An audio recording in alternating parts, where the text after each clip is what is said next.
Over the years, the Muslim and Christian community in Ghana have been able to coexist without issues. So many Nigerians are reacting to these, but I would love you to listen to some videos of some Muslims who live in Ghana, their own experience, and also a Nigerian content creator who said, "Peace be unto Ghana, and that must only be from motherland." Ghana is a predominantly Christian nation with just over 70% of the population identifying as Christian. However, the second largest religious group in Ghana is Islam with just over 20% of the population identifying as Muslim. And with a population of roughly 30 million people, that means there are about 6 million Muslims living right here in Ghana. We are outside of the Ahmadiyya Muslim Mission Ghana, national headquarters, love for all, hatred for none. And this is one of the most beautiful mosques I have ever seen. Islam actually traces its roots here in Ghana all the way back to the 15th century. But this mosque was built in the 1950s, but in the past couple of years, it's undergone major renovations. They've put on an outstandingly bright, beautiful new coat of white paint. There were substantial renovations made to the minaret.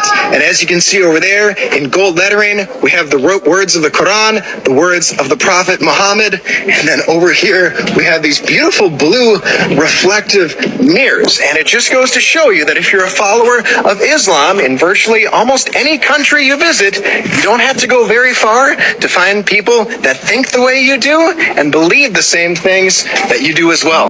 Today I'm going to be talking about my experiences living in Ghana as a Muslim woman. And in all honesty, it has not been bad. Let me not say that. In all honesty, it has been fine, except, like a few occurrences here and there. The first experience I want to talk about is everybody and everyone, including other Muslims, assuming that I am a Northerner or I speak Hausa. I am a Bono woman and I grew up in the Bungafu region. I grew up around people speaking Chi all my life. And so I speak Chi, and that is my mother tongue. And so I get a lot of, why you're Muslim and you don't know how to speak Hausa? How are you a Muslim when you're not from the north? The next thing that people usually ask me after finding out I'm Muslim is, are you married? It's just very stereotypical and it just can be uncomfortable sometimes. Another experience that I want to talk about is the fact that I have been called not a good Muslim because I wasn't a Northerner. People just do not want to learn, and it's quite frustrating because you have a lot of learning and unlearning to do. So everyone, those are my experiences being a Muslim woman in Ghana. You're welcome to my channel. I'm Delicious Army. Here I talk Ghana, Nigeria, South Africa, Kenya, and all the good stuff relating to them. Come to my comment section when I spoke about how in Ghana the Muslims and Christians come together and there is no disparity. Come to my comment section and see testimony. Come to my comment section and see witnesses. You see, there's something my father used to say. He said that the most expensive thing to purchase is peace, and by so saying, Ghana is the wealthiest country in the world. Ghana is the wealthiest, let me say it like Probe here. Ghana is the wealthiest country in the world. Nigerians, can you hear this? Nigerians, do you hear what I'm talking about? Jesus Christ. See, let me tell you something. There is nothing like peace. Anybody can lie to you on the account that money is important. That's a lie. That is a freaking lie. Money ain't got nothing on peace. Peace is Jesus. Do you know what countries have to go through to have peace? Do you know what countries have to go through to have what Ghana is enjoying right now? Ghanaians, I'm coming to Ghana and I don't even need anybody's house. I'll sleep outside. I'll sleep outside because I know nothing is going to happen to me. If anybody says peace be unto you, ask that person whether he's from Ghana. Ask that person, are you a Ghanaian? If the person says, sorry, I'm not a Ghanaian, wrong. That person doesn't have peace. There is no peace that exists if it's not from a Ghanaian. You people don't get it. Muslim too. I'm Muslim. I'm proud of you, man. Yeah, We're doing social experiment. Right. Just to see if Muslim people, they still remember their book. Yeah, right. I'm proud of you. Well, I'm African. I grew up in Ghana, so and my dad is he's an imam as well. He's a cleric. So I grew up in a very traditional Muslim environment. Ghanaian. I love Ghanaian. You know what? Yeah. Because you're Ghanaian, I have to ask you more deeper. Right. How many times we pray in a day? 5 times. Name all the prayers. Fajr, Subuh, Asr Maghrib Isha. I have two grown boys, 26 and 23. It's tough. They are Muslims. They pray. And I always pray to God that they'll bring a Muslim girl for me to accept. Because if it's a Christian girl,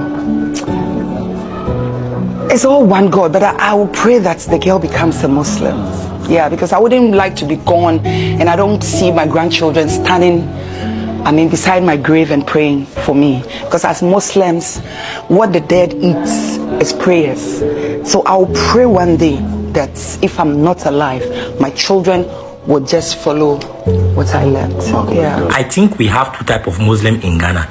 Those that break their fasting with fruits and those that break their fasting with Igbo and codeine. Because I don't understand my neighbors. After yesterday fasting, where them break, now some of my neighbors, they go wrap Igbo. They smoke. Now when they ask, Igbo na grass. Abi Igbo don't turn part of fruit. Now make a come ask question whether when Igbo turn fruit, when people they use they take breakfast. Because me I don't understand. Ghana is the richest country in Africa according to that Nigerian content creator. Why? He believes that peace is a very expensive commodity, and for some reasons, Ghana has been able to enjoy peace over the years. You all know all over the world we have been having a big issue when it comes to religious rivalry.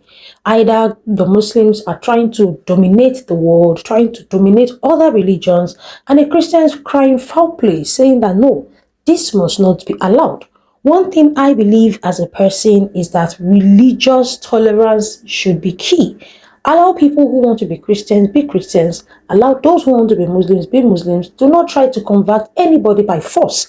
And this has been the issue in so many African countries, Nigeria to be precise.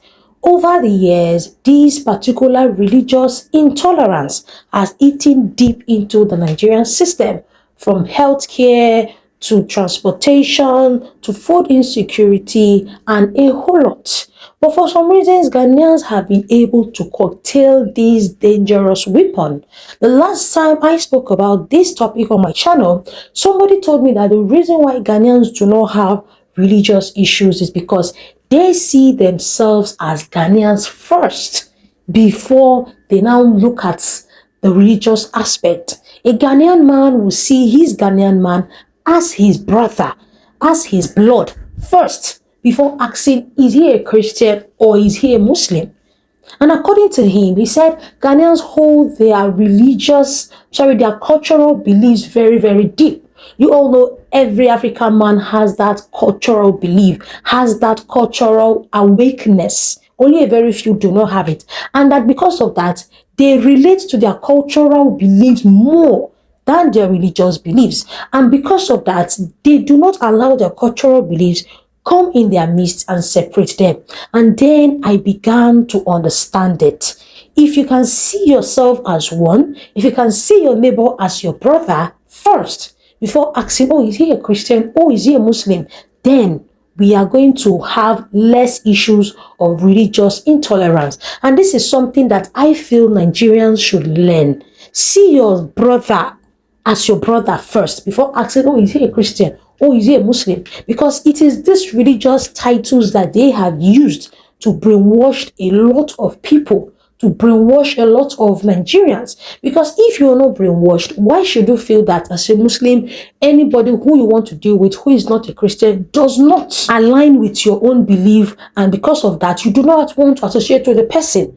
Or you even go extra mile to try to eliminate the person. If you see that person as a Nigerian, as your brother first, then the religion aspect will not come in to divide you guys. When I heard that, I said, yes, this is definitely what is happening. I always hear people say, these religions were brought to us by, some say by the white men, some say by religious bodies, that if we can see ourselves first as Africans, see yourself as a Ghanaian, see your brother as a Ghanaian, see your sister as a Nigerian, see your brother as a Nigerian, then you will not allow these religious bodies, these religious entities come in and use you as a tool for destruction. Like that Ghanaian actress said, that she is a Muslim, but she wishes and prays that her son marries a Muslim lady. According to her, she wants a situation whereby even in her, dead state, that they will be able to, you understand, pray in the way she believes.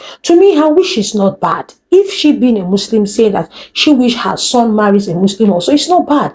So long as she's not doing it to interfere or interrupt the peace of the country. Where I have issues with so many religious parties or religious bodies is when they use this religion as a tool for destruction. They use this religion as a tool for division. Live and let live. Do your thing, let others do their thing. Don't interrupt them, they won't interrupt you. Don't try to make them feel less because they are not doing what you're doing, or they are not serving what you're serving, or they do not believe what you believe. Religions, tolerance should be preached and practiced. So that is just it for me. I have no issues with whatever anybody wants to serve or whatever anybody wants to do. My own is just do yours, let me do mine. Don't stress me. But guys, feel free to drop your own opinions in the comment section. Motherland Ghana, I pray that the peace, the love and tranquility you enjoy remain forever. I'm Delicious Army. Here I talk Ghana, Nigeria, South Africa, Kenya, and all the good stuff relating to them. I will definitely see you in my next one, guys. Bye-bye.